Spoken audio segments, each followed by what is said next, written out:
Quer saber tudo de maneira rápida, simples e também bastante completa sobre o mapa do Brasil, tanto na América do Sul como sua relação mundial? Então, ó, se liga aí no vídeo.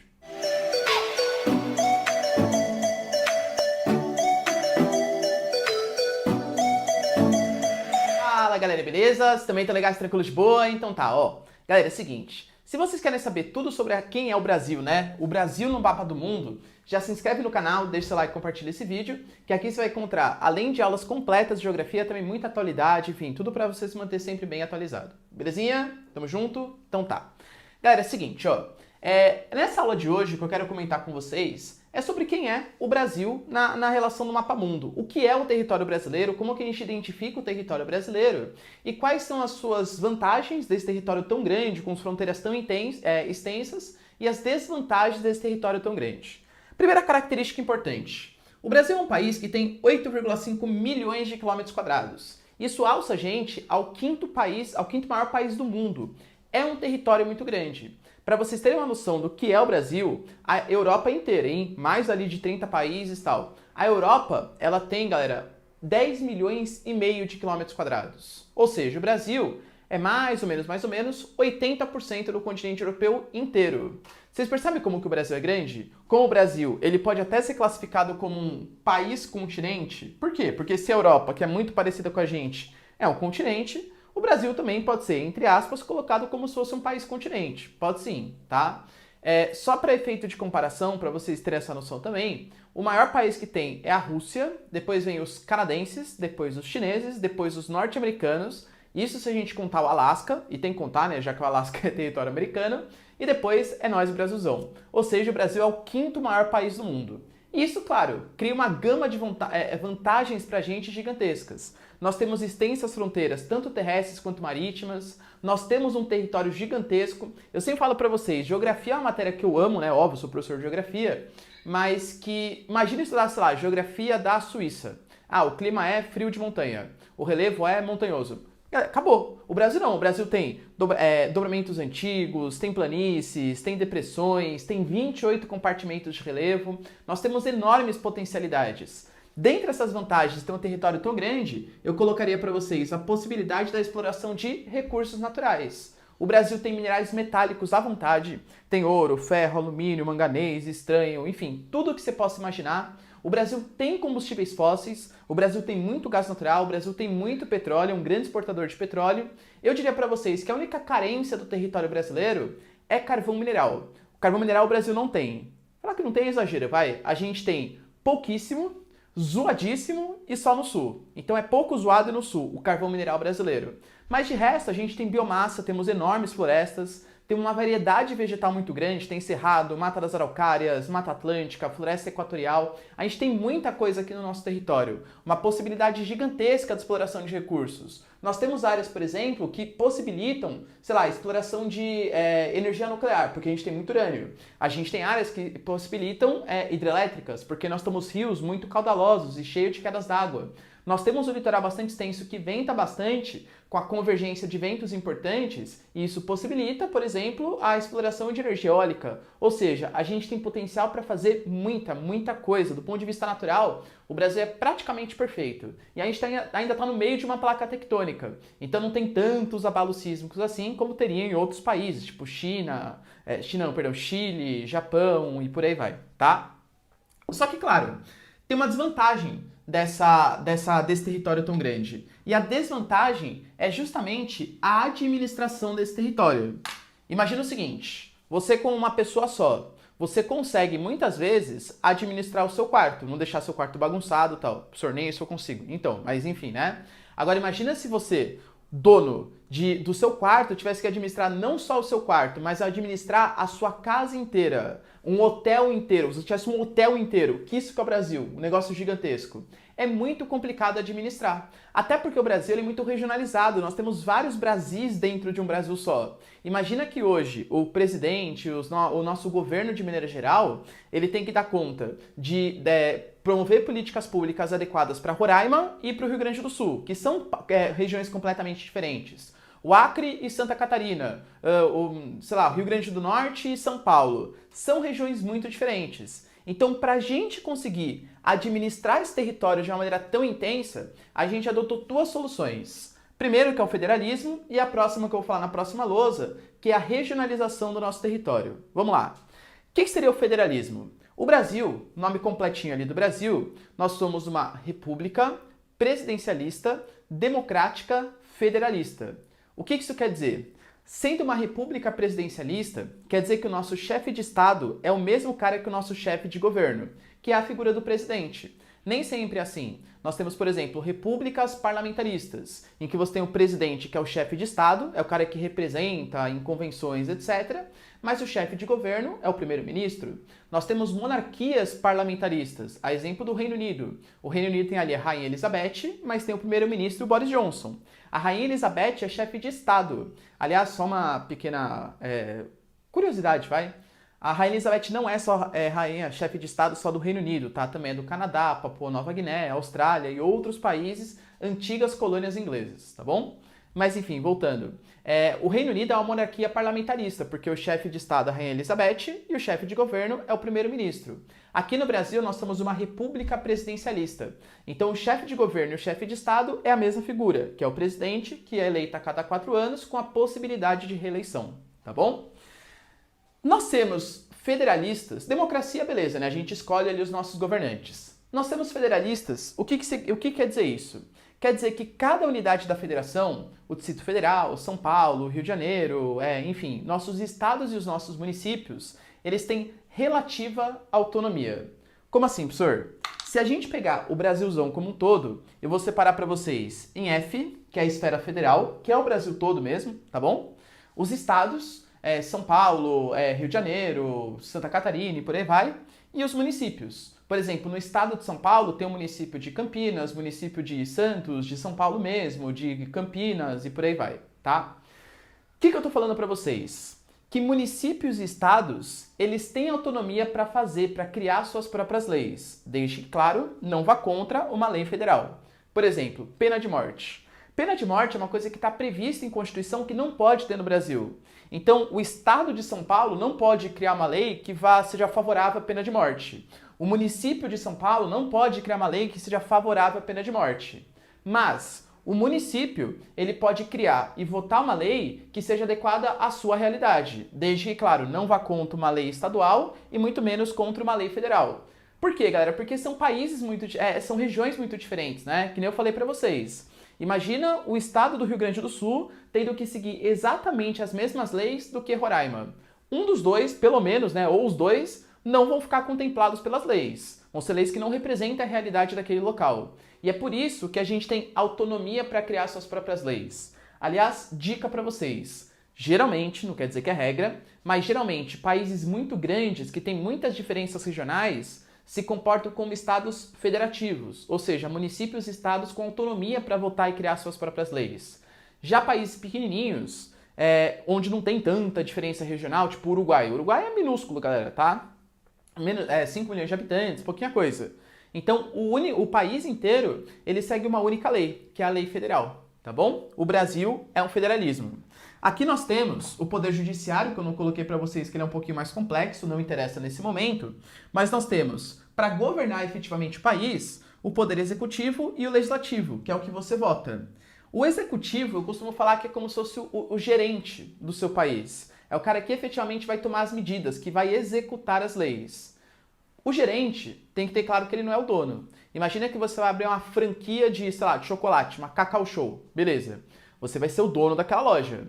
Você vai ditar quanto que tem que gastar, quanto que não tem, mas você não consegue ficar na loja o tempo inteiro. Então o que você faz? Você coloca um gerente ali. O gerente, ele vai tomar as decisões do dia a dia, mas ele não é o dono da loja. Ele está sujeito a todo um orçamento, a regras e tal. Quem faz essas regras do país, ou no meu exemplo da Cacau Show, é o Poder Legislativo. Ou seja, o Executivo, ele executa as leis que o Poder Legislativo criou, que o Poder Legislativo votou, da nossa Constituição, a Constituinte, tudo tal. Então, o nosso Poder Executivo Federal, ou seja, do Brasil como um todo, é o Presidente. O nosso Poder Legislativo Federal é o nosso Congresso Nacional, que é o sistema bicamaral, feito pelo Senado, 81 senadores, cada estado manda 3 senadores, e os deputados federais, que são 513. E aí estados mais populosos, exemplo de São Paulo, Rio de Janeiro, mandam mais deputados federais para a Câmara, enquanto estados menos populosos, exemplo de Amapá, Roraima e tal, mandam menos deputados federais. Beleza? O nosso poder executivo estadual, quem manda nos estados, quem gerencia os estados, são os governadores, tá? Cada estado vai ter o seu governador, e nós temos os deputados estaduais, que criam leis do estado, sendo que essas leis não podem ir contra leis nacionais. E quando a gente fala do município, que é uma subdivisão, uma unidade administrativa que divide cada estado aí, nós temos os prefeitos e os vereadores. Os vereadores criam leis que não podem ser contra leis estaduais, muito menos leis federais. Eles definem o orçamento do município, dentre outros problemas aí, tá? O Brasil, ele tem mais de 5.500 municípios. É muita coisa. E isso, claro, gera um déficit da máquina pública.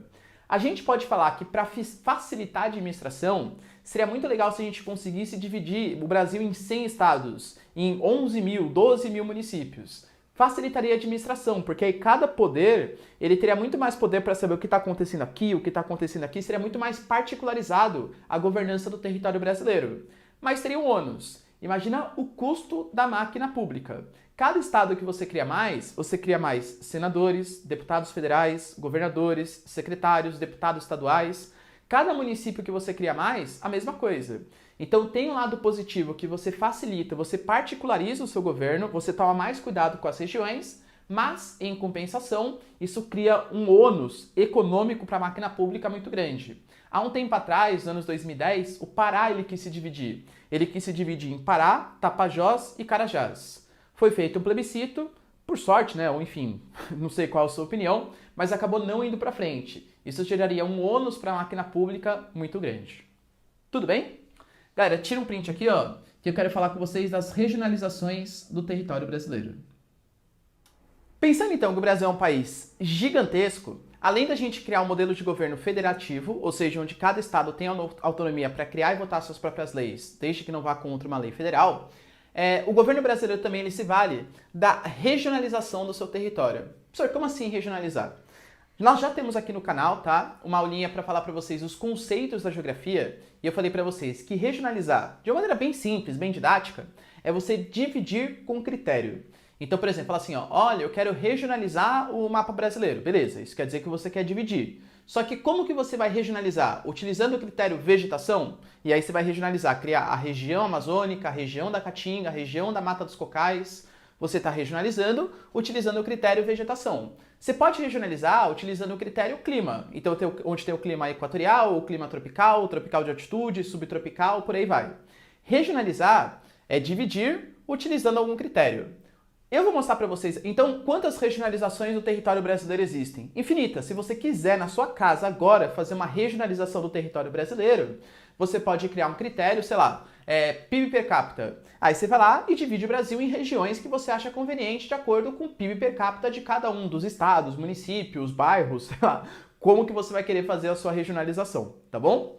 Mas o Brasil, ele tem então infinitas, mas tem 3 que caem no vestibular para vocês. Ainda bem, né, que não cai todas. Se cai alguma diferente, prometo para vocês, galera, ó, o enunciado vai explicar direitinho quais foram os critérios utilizados, tá?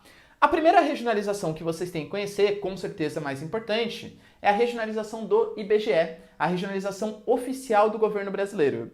Professor, mas me diga, para que o Brasil regionaliza o seu território? Para facilitar a governabilidade, para conseguir estabelecer políticas públicas exclusivas para a região norte, nordeste e tal. Só para efeito de exemplo, aqui no Brasil nós tivemos a SUDAM, Superintendência para o Desenvolvimento da Amazônia, regionalizou, a SUDENE, Superintendência para o Desenvolvimento do Nordeste, ou seja, existem sim políticas públicas voltadas para cada uma das regiões. Facilita a governabilidade, tá bom? O IBGE, ele vai dividir o Brasil em 5 macro-regiões: Norte, Nordeste, o Centro-Oeste, o Sudeste e o Sul. Beleza. Tá, professor, entendi. Mas quais foram os critérios que o IBGE utilizou? Eu estou colocando para vocês um mapinha aí, né? Pode perceber que o IBGE, primeiro, ele respeita os limites estaduais. Então não existe, sei lá, Minas Gerais está completamente no Sudeste. Rondônia está inteiramente na região Norte. Não existe estados que estejam metade no centro-oeste, metade no norte. Não. Por mais que os estados sejam sim bastante diferentes, para facilitar a governabilidade, todos os estados estão dentro de uma única região. Então, respeita os limites estaduais. O IBGE também utilizou critério natural, então qual o tipo de clima, qual que é o tipo de relevo, qual que é o tipo de vegetação, e aspectos socioeconômicos. Então, qual é o IDH daquela região? Qual a atividade econômica predomina? Alto IDH, baixo IDH, como que é aquela região? Então, utilizando de todos esses critérios, os geógrafos do IBGE regionalizaram e definiram essa regionalização que é atual do território brasileiro. As últimas mudanças que a gente teve no mapa do Brasil foi, por exemplo, a gente teve Fernando de Noronha entrando no estado de Pernambuco. Fernando de Noronha antes era um território autônomo, era um território da União, não pertencia a nenhum estado. E a separação do Tocantins. Professor, como assim? Sabia que Tocantins pertencia a Goiás antigamente? Exatamente. Só que a mesma coisa que eu falei para vocês do Pará. Goiás estava ficando muito grande. Então o norte de Goiás era muito diferente do sul de Goiás. Então foi feito um plebiscito, foi feita uma consulta ao Congresso e dividiu Goiás em Tocantins e em Goiás. Teve o ônus de ter mais governador, mais secretário, mais deputado estadual, mas facilitou a administração daquele território. Beleza? Outra regionalização super importante que vocês têm que conhecer é a regionalização geoeconômica. A regionalização geoeconômica, ela foi feita por um carinha chamado Pedro Geiger Pinchas, tá? Lá na década de 60. O que esse cara fez? Ele regionalizou o Brasil e dividiu em 3 regiões. As regiões da Amazônia, não é a região norte, é a região Amazônia, a região nordeste e a região centro-sul, que nem eu estou mostrando no mapinha aí para vocês. Pode reparar primeiro, ó. Quais foram os critérios que ele utilizou? Um critério bem importante. Ele não levou em consideração os limites estaduais. Então, por exemplo, se você pegar aí Mato Grosso tá um pedacinho no centro-sul, um pedacinho na região amazônica. Minas Gerais, talvez um dos maiores exemplos. Minas Gerais, 75% do território, né? O centro-sul de Minas Gerais está na região centro-sul exatamente, porque as atividades econômicas ali que predominam, o nível de industrialização, a sociedade, o DH, a própria característica natural, se assemelha muito mais ao centro-sul, se assemelha muito mais ao que a gente chama de sudeste, na regionalização do IBGE, mas aquela porção norte de Minas, também conhecida como Vale do Jequitinhonha, o que é isso? Vale do Jequitinhonha, dica, hein? Super importante isso aí, que é o norte de Minas Gerais, se for pegar do ponto de vista natural, clima semiárido, vegetação que se assemelha a uma caatinga, é uma transição entre cerrado e caatinga, IDH geralmente bastante baixo, tá? Então se assemelha muito mais às características naturais e socioeconômicas ao Nordeste. O Pedro Pinchas, como ele não tinha a intenção de fazer um mapa pro governo brasileiro, um mapa oficial, ele não respeitou os limites estaduais. Por isso que a gente tem essa regionalização que parece um pouquinho mais diferente. Tudo bem? Essa é do Pedro Pinchas. E a dele, ele mesmo, né? Milton Santos e a Maria Laura Silveira, sua ajudante, digamos assim. O Milton Santos, ele vai criar um mapinha chamado de Os 4 Brasis. O Milton Santos, como eu estou mostrando aí para vocês, ele divide o Brasil em 4 regiões. Região Amazônia, tá? Da Amazônica. Pode reparar, galera, que exceto o IBGE que coloca a região norte, os outros 2 ressaltam que é a Amazônia mesmo. A região Nordeste, que é outro ponto importante, a região Nordeste é a única que se repete nas 3 regionalizações, a única. Tem no IBGE, tem nas regiões geoeconômicas. O Centro-Oeste e a região concentrada. O Milton Santos ele ia fazer um mapa um pouco mais recente, um pouco mais novo. Por isso que ele promove algumas mudanças. Por exemplo, ele vai colocar na região Norte, como vocês podem reparar, a região Norte no mapa do IBGE, ele tem o Tocantins. Tocantins está no Norte. Segundo Milton Santos, não tem como colocar o Tocantins no norte, porque apesar da vegetação ter ali uma floresta amazônica, algumas características parecidas, do ponto de vista econômico, o Tocantins ele é muito mais parecido com o Centro-Oeste. Faz parte do celeiro econômico brasileiro, produção de soja, produção de milho, o avanço, por exemplo, da pecuária. Todas essas características fazem com que o Tocantins, segundo Milton Santos, se assemelhe muito mais ao Centro-Oeste do que propriamente ao Norte. Tudo bem? E aqui, isso é super importante, hein? Tá vendo que ele coloca a região concentrada? A região concentrada, que segundo o IBGE é a região sul e sudeste, eu acho que esse nome concentrado ele é bem interessante.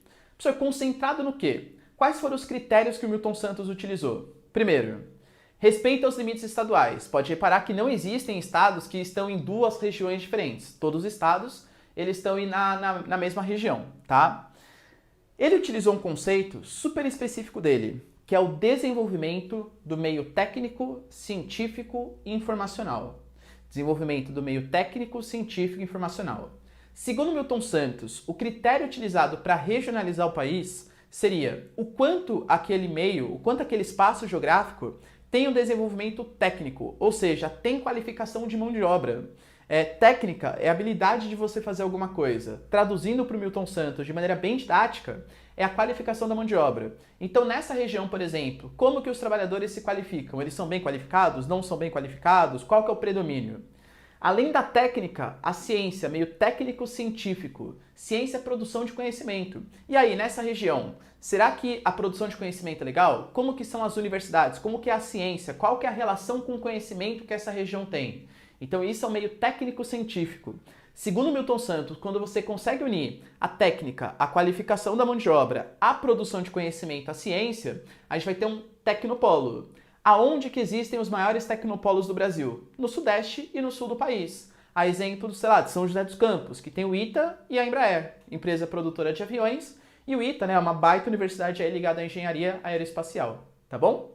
E informacional, ou seja, onde as redes de comunicação fazem com que as informações se movimentem de maneira mais eficiente. E aonde que as redes de comunicação, a internet, a telefonia móvel e tal, aonde que ela é mais eficiente? Na região sul e na região sudeste. Então, esse concentrado que ele coloca, ele é bem didático esse nome. É concentrado em qualificação da mão de obra, em produção de conhecimento e desenvolvimento das redes imateriais, das redes de comunicação, que faz com que a informação circule de maneira muito mais intensa e eficiente.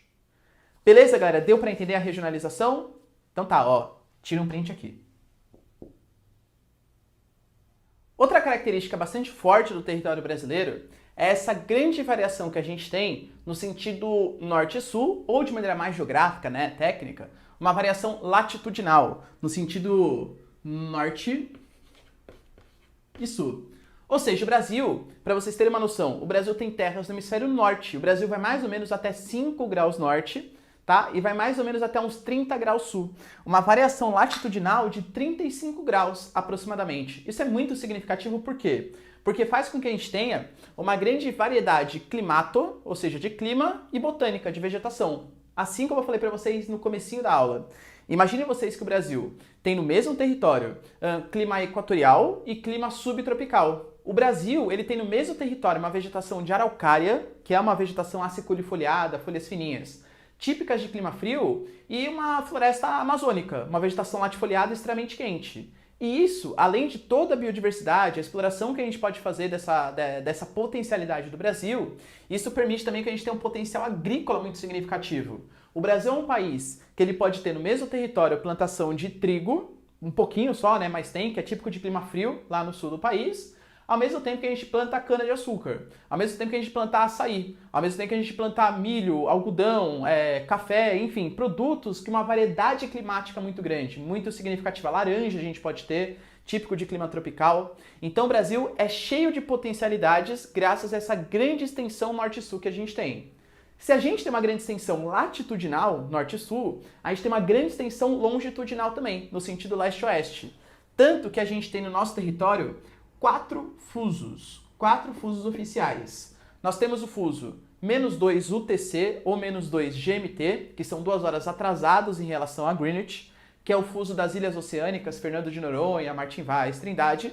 Nós temos o fuso -3 GMT, -3 UTC, 3 horas atrasado em relação a Greenwich, atrasado em relação a Londres, que é o horário do sul, do sudeste, de parte do centro-oeste, do nordeste e parte do norte, tá?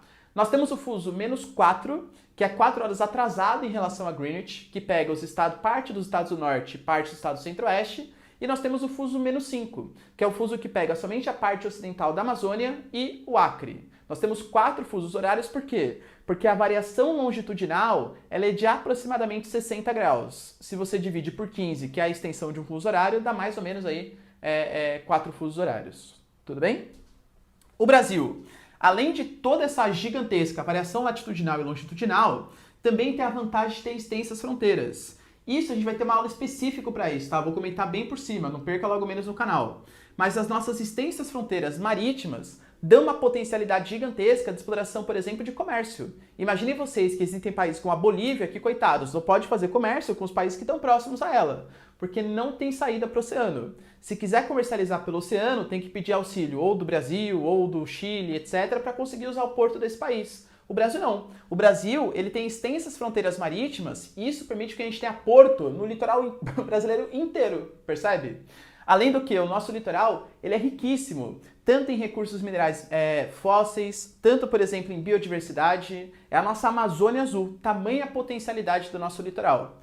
Se a gente tem extensas fronteiras marítimas, e isso é ótimo, a gente tem extensas fronteiras terrestres, e isso é bom por um lado, mas ruim pelo outro. Por exemplo, uma potencialidade é fazer comércio com todos os países. Imagina, aqui da América do Sul, a gente só não faz fronteira com o Chile e com o Equador. Até com a Europa a gente faz fronteira.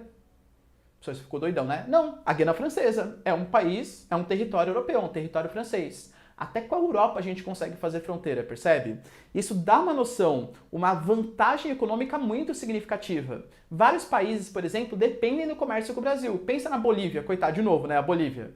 Com quem que eles vão fazer comércio? Com a Argentina? Nada contra os argentinos, é uma crise econômica, a economia não tão boa assim e tal. Com o Uruguai, com o Peru, percebe? É muito limitado. O Brasil consegue fazer comércio com todos eles. Se a gente tem essa parte positiva, que é o fator econômico, tem um pouquinho da parte negativa também, que é as nossas fronteiras sendo difíceis de serem fiscalizadas. O povo brasileiro ele ocupa muito o litoral, somente a área mais litorânea. E aí pensa, é uma área pouquíssimo povoada já, o nosso interior, que ainda tem Pantanal, Cerrado, Amazônia. A fiscalização é muito difícil. E aí uma série de problemas acabam acontecendo. Tráfico de drogas, tráfico de armas, biopirataria, enfim, imigração ilegal que entra aqui no território brasileiro. Então é bom por um lado e ruim pelo outro. Deu para entender, galera, quem é o Brasil no mapa da América do Sul e no mapa mundo também? Deu? Então, ó, tira um print. Se vocês curtiram essa aula, não esquece que tem várias outras aqui no canal, já compartilha com seus amigos, que é super importante também o canal crescer pra gente continuar colocando mais aulas e sempre ajudar você pré-vestibulando ou que tá cursando aí o colégio para conseguir fazer sua provinha direitinho. Beleza? É isso aí, galera. Beijos, abraço e tchau. Até o próximo vídeo e deixa seu like, hein? Super importante. Tchau, tchau.